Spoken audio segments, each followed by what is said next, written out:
Hello, जय Shivray sir. जय शिवराय. बोला.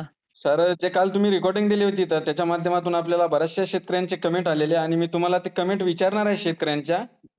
पण माझी हो. शेतकऱ्यांना एक विनंती आहे, की जास्तीत जास्त लोकांपर्यंत आपला व्हिडिओ शेअर करा आणि चॅनलवर जर नवीन असाल, तर चॅनलला सबस्क्राईब करा. तर सर, सर्वात जो पहिला प्रश्न आहे, ते म्हणजे पुढील 7 ते 10 दिवसात कोणत्या भागात मुसळधार पावसाची शक्यता आहे?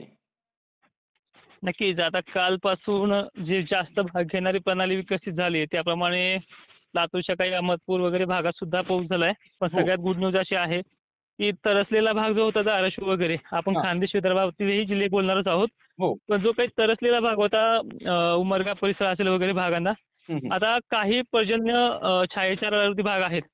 त्यांनी तारखेवरती डिपेंड न राहता त्यांना जो वेळ दिलाय आपण ह्या 3 दिवसाचा, हो, त्या 3 दिवसामध्ये त्यांना पाणी होणार आहे. पण आज त्या भागामध्ये न घेत असलेल्या भागांना देखील सुरुवात आजच करणार आहे. हां, आजच्या हां. मंगळवारी म्हणजे 28 जुलैला. हो, आणि बरोबर. पॉझिटिव्ह गोष्ट अशी आहे, की पावसाचं वातावरण हे अखंड आहे. हं. म्हणजे फक्त 1 ऑगस्ट आणि 2 ऑगस्टला थांबला. हो, आता 3 दिवस थांबणारच नाहीये. त्यामुळे बरोबर. आज या भागांना पाणी होणार आहे.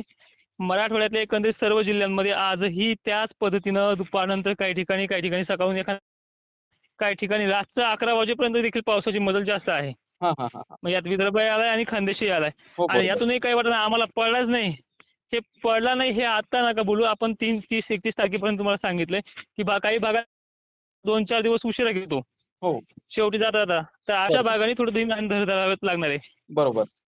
हं. मात्र सर दुसरा शेतकऱ्यांचा प्रश्न असा आहे, की ऑगस्ट महिन्यात पावसाचा जोर वाढणार की खंड पडणार? नाही खंड ऑगस्ट महिन्यामध्ये मोठा नाहीये. एक हां, 7-8 दिवसाचा गॅप पडला तर पडेल. तो हो, पण सध्या ठराविक नाहीच आहे. 8 तारखेच्या आता तसा गॅपच नाहीये.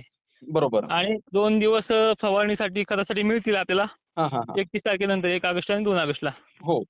मात्र हं. सर आता कोणती हवामान प्रणाली लो प्रेशर किंवा डिप्रेशन सध्या सक्रिय आहे?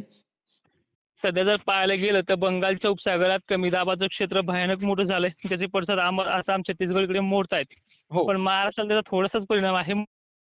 सध्या जर आपण पाहिलं तर जे काही अरबी समुद्रातलं जे काही बाष्प येतंय, याच बाष्पावरती पाऊस चालू आहे. म्हणजे पश्चिमेकडे आणि पूर्वेकडे असा पाऊस चालू आहे. हां, हां. काळ्या कुट्ट ढगांच्या फळ्या निघून हो. हा पाऊस जबरदस्त आपल्या भागामध्ये पडायला सुरुवात झालेली आहे. हां, हां, हां. हं. मात्र सर पुढील जो प्रश्न आहे, की ते कोणत्या जिल्ह्यांना पूर किंवा अतिवृष्टीचा धोका जास्त आहे? नक्कीच. याच्यामध्ये नाशिक जिल्हा कन्फर्म आहे. याच्यामध्ये थोडाफार धुळ्याचा बी समावेश बऱ्यापैकी आहे.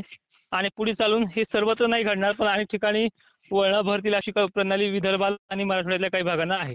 हां, हां, हां. त्यामध्ये खानदेशचा पण समावेश आहे. हो.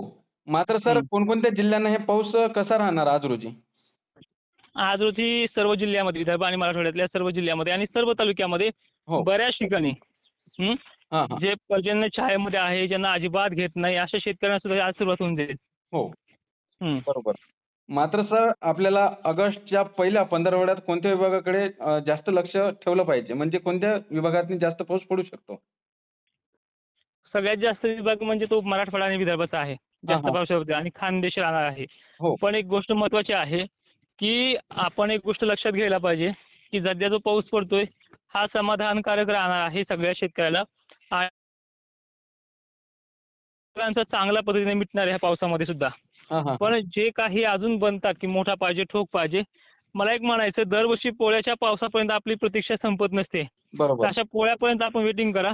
हो. ही देखील इच्छा पूर्ण होईल आणि आता हा पाऊस सातत्याने पडणार असल्यामुळे एक अर्धा परस, 2 परसापर्यंत ही पण इच्छा आपली त्या पंधरवड्यामध्ये आपली पूर्ण होऊन जाईल.